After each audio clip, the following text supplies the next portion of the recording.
Reflections with theologian Father James Bacik, campus minister at the University of Toledo.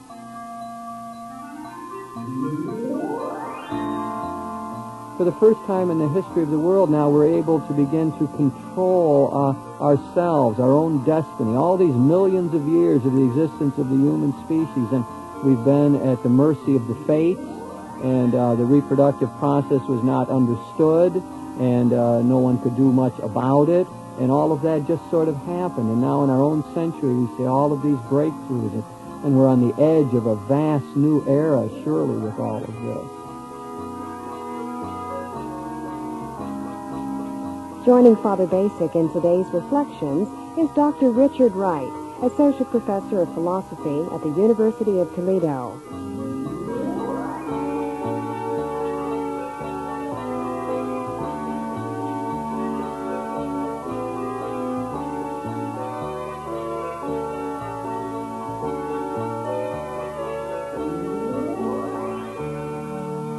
Today's Reflections focuses on the topic of the morality of fertilization outside the womb.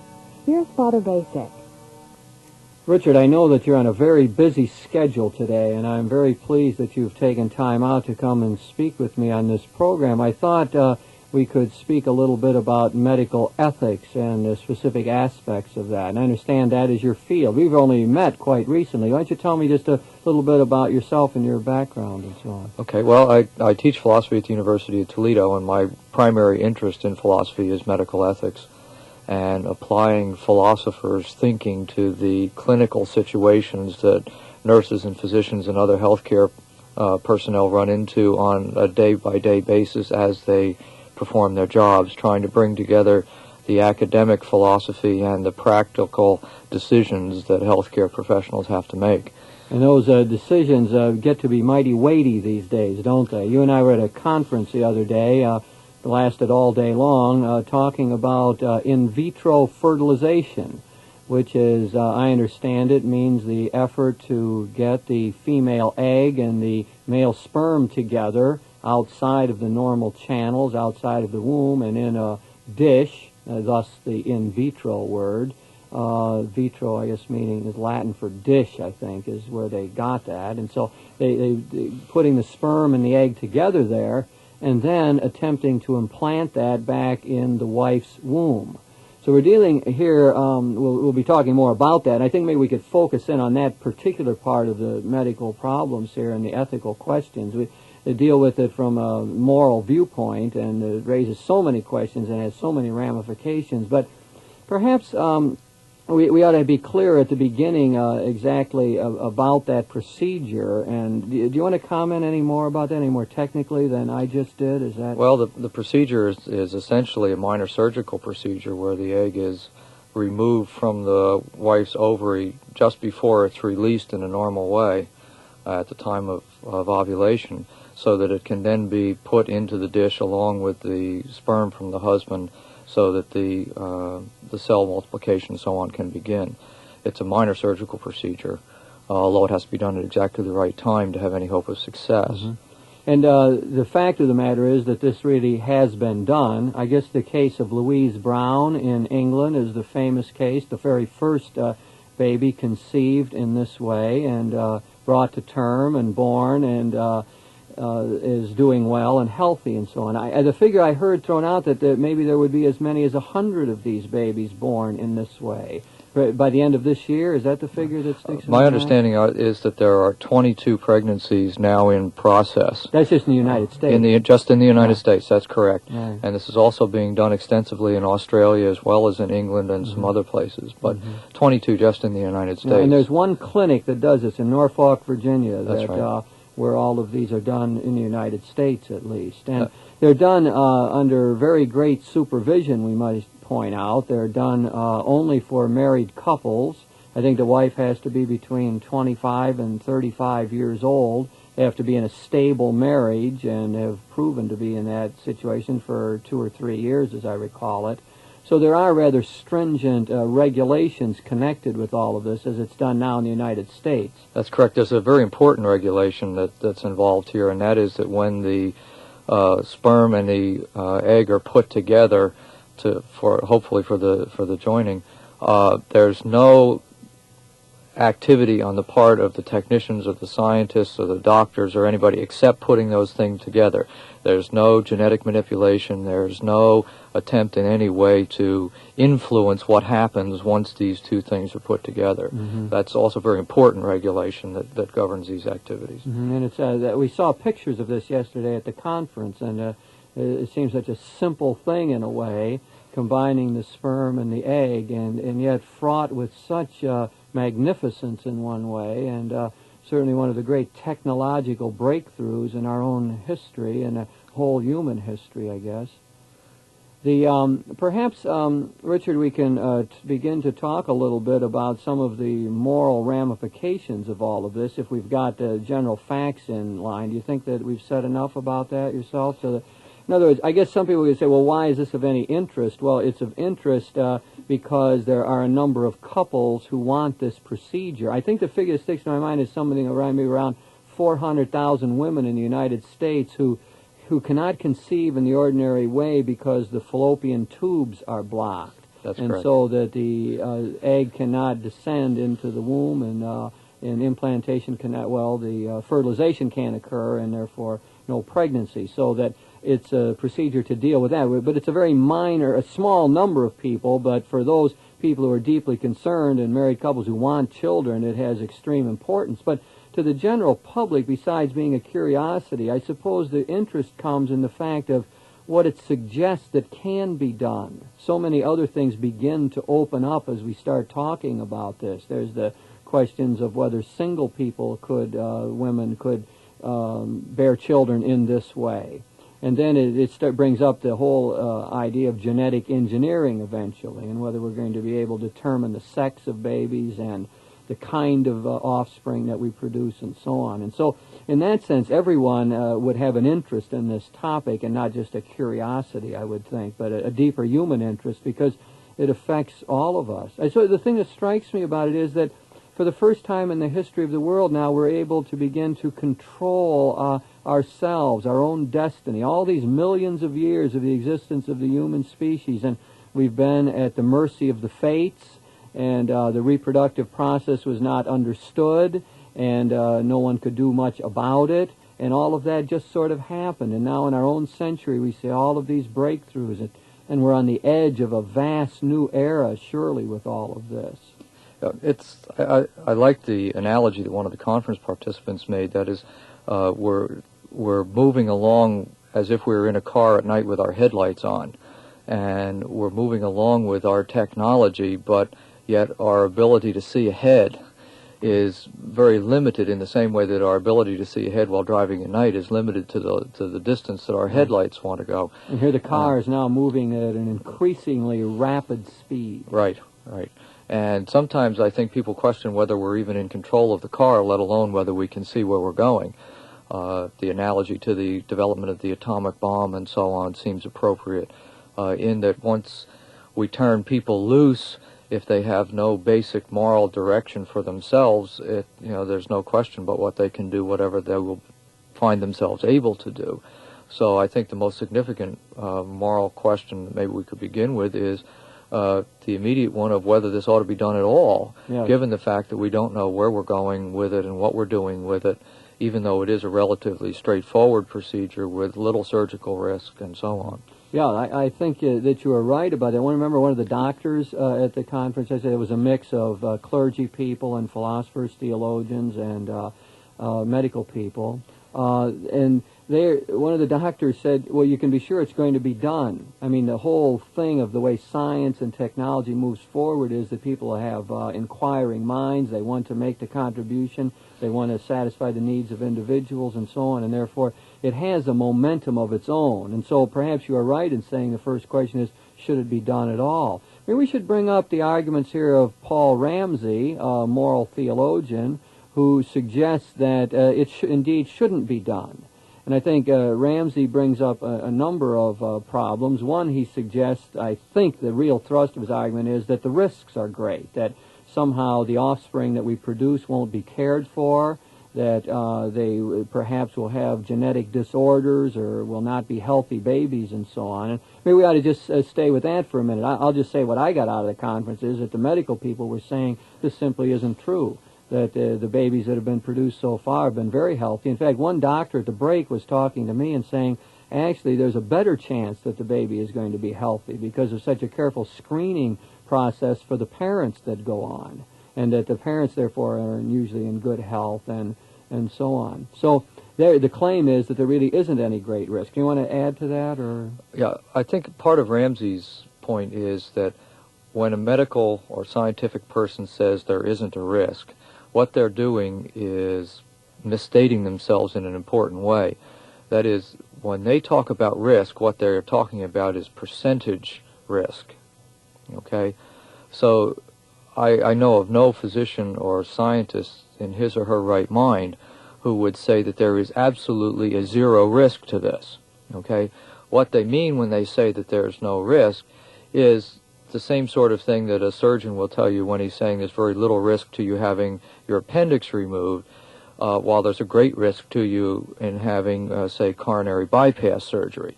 So in that context, the surgeon might say, well, there's almost no risk at all in an appendectomy. Well, of course there's a risk. Yes, and that's the way they're using this. And Ramsey's point is, unless you get the risk factor to zero, the risk is too great. Mm-hmm. That's a strange kind of argument in a way, and one that I really don't buy. It seems to me that the way I would add it up is compared to the risk in any pregnancy. I think the real question is there a greater risk in this method, this in vitro fertilization that we're talking about, than in an ordinary pregnancy? That's the human factor. Obviously, there's a risk in being alive, crossing the street, walking around, and there's a risk in any pregnancy that goes on.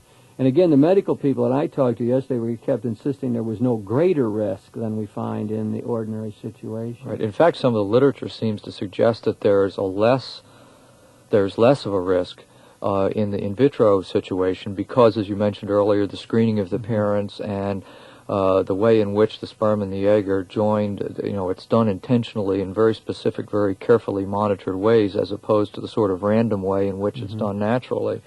So that from that perspective, many of them might argue that they're in fact reducing risk. Yes. Okay, so the other thing that I got out of Ramsey's objections, I think, is sort of the idea of pride, that the human race is playing with something that they shouldn't be playing with, that this is God's business, the creating of life, that there's a normal process for it, there's a way in which we should be accepting of the situation in this regard, that if a couple is not able to produce children, that's sort of God's will, and we shouldn't tamper with it. And there's a great risk of what the Greeks called hubris, or pride, deep-seated pride of wanting to play God and take over the whole important production of new life. And I perhaps we talk about that again a bit, how much weight that varies. I want to put some weight on that. It seems to me that we humans are always in danger of wanting to play God and of taking over and having excessive pride. But on the other hand, it doesn't seem to me that the couples involved are really exercising pride. They're usually dealing with people who dearly want children and who feel that's important to their marriage, and it doesn't seem so much a matter of pride as of attempting to find fulfillment in their own lives. Maybe when you extrapolate this and think of what if we've got a whole culture that's genetically engineering the next generation and determining so many boys and so many girls to be born and the color of eyes and all of that, then I would think we would be in greater danger that way. But in this one situation that we're talking about here, where a married couple in which they can't have children for pathological reasons, and it's being done in the laboratory for them, the joining of the sperm and the ovum, that it doesn't seem to me to be, first of all, a question of pride. I agree. I don't think it is at this point. I think we're involved in a couple of things here. First of all, it's very easy to fall into what logicians call a slippery slope argument. That is to say, well, if we start and do this, then this is going to lead to something else, and that will lead to something else, and that will lead to something else, and before you know it, we're going to have, in this case, the constant references to Aldous Huxley's 1984. George Orwell. Orwell's Huxley's Brave New World. Brave New World and Orwell's 1984. I got the two confused. Sorry about that. where all kinds of manipulation are going on. That's why I said earlier on, I think it's very important to make clear, at this point at any rate, that that kind of manipulation isn't taking place. Secondly... So, in other words, we should argue this case just on its own merits. That is, whether for a married couple this procedure seems morally all right.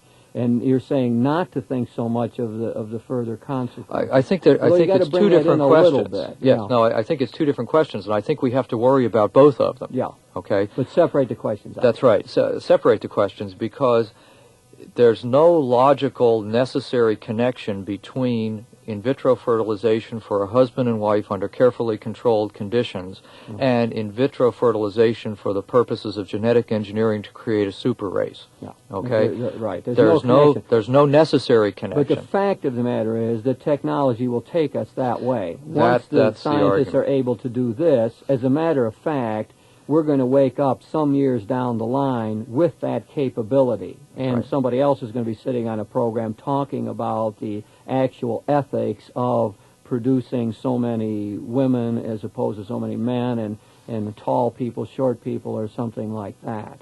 So it will connect in as a matter of fact. And I think that's what Ramsey would probably want to keep pushing home, that he doesn't want a technological society. He doesn't want a society that's just governed in that machine-like kind of way, and where we lose the human element. I think his fears of a depersonalization in a way, and not just the playing of God. Those two, maybe we could separate those out. One is pride, wanting to play God, take over for God. The other one is that the society itself becomes mechanical, that the love, the warmth, the tenderness, the humanness that's involved in producing children would somehow be lost in this very mechanical way of going about it. Yes, and I think that the second is probably the more telling argument. The first I don't believe is a telling argument, and in fact can probably be written off fairly easily if we look at the simple fact of other things that we do. That is, medically speaking, we find nothing morally wrong with removing an inflamed appendix. We find nothing morally wrong with preserving someone's life by performing surgery which repairs an aortic aneurysm where their aorta might blow up at any moment and they bleed to death instantly. So looked at from a physiological perspective, there ought not to be anything morally wrong in a narrow sense with simply getting this sperm and egg together by taking them around the physiological blockage which causes the infertility. So in that respect, then, I'm not sure that there's the telling argument. So that we're always doing procedures like that where we interfere with nature in a way. I mean, we should point out here that there was a older moral position that thought of the natural law in very biological terms, and was often used as the justification for a position against contraception and against masturbation for the purposes of therapy or for producing sperm to be analyzed and so on. The whole idea was that there was this biological function and it really couldn't be interfered with in any way or abused in any way. That was a natural law theory, and I think that what has happened, of course, is for many moralists today as we begin to look at the natural law in a different way and talk about the natural law more in personalistic terms, as an attempt to uncover the patterns that exist in in nature and in our interaction with one another. So instead of a narrow biological notion of natural law, we want to include the psychological and the emotional, the human elements, and the larger context of the culture in which we live and of our interaction as persons. Right, and it's at that level, I think, where Ramsey's arguments against in vitro fertilization become very important. Because if we look at the in vitro fertilization and other things strictly from a medical perspective, our tendency is to see them as simply technological activities. I think that one of the physicians at the conference yesterday said, in effect, that there's a sense in which he couldn't see what the difficulty was because this was, after all, a medical decision. These people are, either they can have it done or they can't. It's possible or it's not. But that's to oversimplify, because while it is a medical decision, not all aspects of the decision are medical.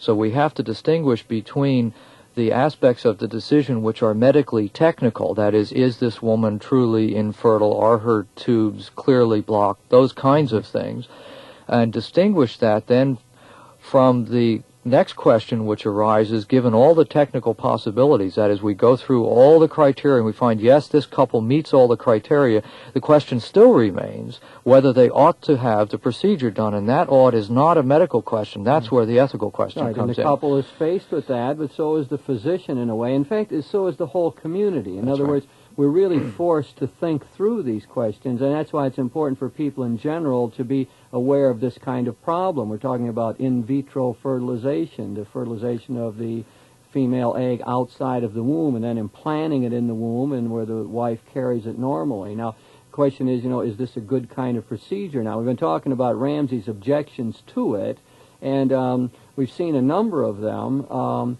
Perhaps it should be pointed out that there are other good moral theologians who think that it is a perfectly permissible procedure, that they believe that it indeed is all right to do. And I think largely along the lines that it is proper for us humans to interfere in nature, that's part of our work as intelligent beings, that there is a real need and perhaps a right on the part of these parents to have a child, and they try to argue in that direction. I just thought, though, Richard, of an argument that is used against it, which says that it violates the covenant of love. It violates the normal human bodiliness that the covenant of love that's made in marriage is all about, that the act of intercourse is the proper way of producing children, that's essentially binding of two people together. It's the way they show love for one another as well as produce children, and that we're really taking it out of that very loving, warm kind of context when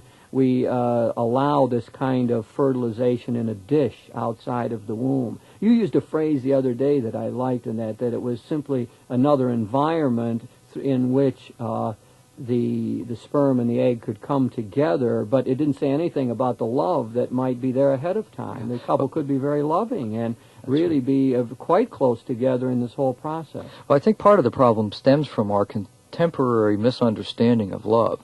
That is, it seems to me that a large percentage of people in our contemporary society view love as physiological. You show love for someone by having sex with them or something like that, where you have to engage in some kind of physical activity. And it gets away from or ignores what we might call the metaphysical notion of love, that is, where human beings can love each other without the physical activity, in marriage, for example, it isn't necessary for couples to have sex continuously to prove that they love each other. So there's no logical reason that I can see why the in vitro fertilization couldn't be done in a loving atmosphere. In fact, I find it reasonable to think about the number of unwanted pregnancies which result in abortions in our country this day, that how many of those aborted fetuses were conceived in the absence of love, accidental. It was simply the biological interchange, whereas in the in vitro fertilization, there has to be such a commitment on the part of these people to even get into this thing, right. That it seems to me that we might even be able to make a case for saying that the couples that have had the in vitro fertilization give a much greater demonstration of love for each other, as well as love for a proposed, not even potential child yet. I think that argument you made is very good, Richard, about broadening out the notion of love, that it's not just a biological matter or a matter of sexual union, but that it is a whole person thing. It's along that line of what we were saying about the natural law being seen in a wider context. And that, therefore, I think we could easily imagine a situation where a couple were very much in love and wanted this child, and maybe for each other they wanted to do this and go through this medical procedure. And so I think the argument falls at that point that says that it's necessarily divorced from love. I think it could very well be in there. Richard, I thought of another ethical problem that some people have objected to in this whole procedure, and that is that fertilized ova are thrown away, somehow discarded. And I think it was interesting that at the center in Norfolk, they don't allow that to happen, do they? Every fertilized ovum is placed into the womb of the wife, and right. given the chance to implant and to produce the child. So that argument has been used by some who are very much against this, that it's just throwing the ova away, and that isn't the case, is it? Well, it's not the case in Norfolk. It is the case, I understand, in some clinics. In Australia. Australia was one that was noted where they don't have that restriction, and so they do. But so it is a problem, a clear yes. ethical problem, but it is surmountable in the sense that this clinic has found a way to take care of that. They only fertilize the ova that they intend to put back into the wife's womb. Yeah, they only take one, and they try the fertilization on that. If it doesn't work, then there's nothing there. But if it does, then it goes back in. Richard, we are going to run out of time very quickly. We've been talking about different kind of medical procedures for women getting pregnant, and we see there's all kind of moral problems connected with it. And we've seen some of the objections and tried to answer it. I guess you and I are coming down on the side of saying that it seems that in certain cases that it is a morally defensible thing to do. And I must say, out of my own Catholic heritage, that there are important Catholic theologians who do hold that and publicly state that. And I think that should be made clear also.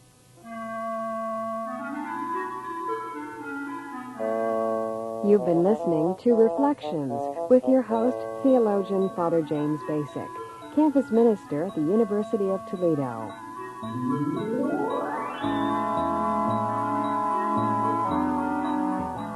Joining Father Bacik in this discussion was Dr. Richard Wright, associate professor of philosophy at the University of Toledo.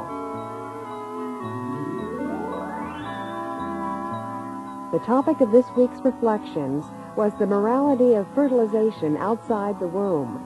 If you have any questions about today's program or any ideas for topics you'd like to hear discussed, please write to Reflections in care of WLQR, Toledo, Ohio 43623. Produced in the studios of WLQR, Reflections is directed by Mary Beth Kirchner.